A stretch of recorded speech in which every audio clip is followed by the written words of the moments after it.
Well, I'm joined now by the Secretary of State for International Development, Justine Greening.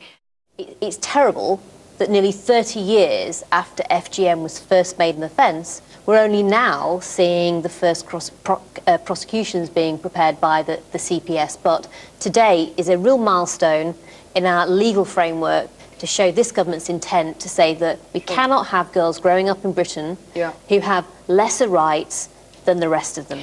What's terrible is that 30 years after FGM was banned, MGM is still condoned, legal, and carries on with zero regulation. Why were boys excluded from the same protection? The government's intent should be that some children in the UK should not have lesser rights than the rest of them. Cutting girls has never been part of British culture, so the discriminatory 30-year-old law was made specifically for those girls you were talking about. If you genuinely want to fight the practice on girls, you have to apply the same principle for boys. Males have genitals too, you know. So once a girl has been cut, which obviously is an immensely traumatic, potentially life-threatening event, is it really in her best interest then to jail her parents? Angelo Ofori-Minta and Goodluck Kohlbergs did not see their second birthday. Died in the UK from genital mutilation, failed by the child protection industry. We have to have parents responsible in the same way that when child abuse takes place more broadly, parents can be held responsible.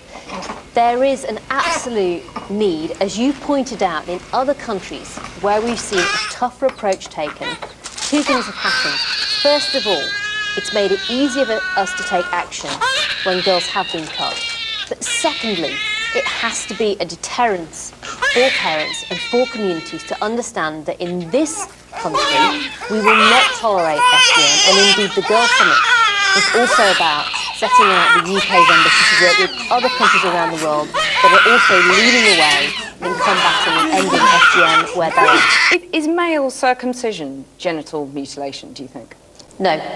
If it was... Many countries seem to think it is, and they've banned it. We do not see this in the same way as female genital mutilation, which is not just violence against women. It is bound up in a whole range of social norms and attitudes that see women as second-class citizens in many, many countries.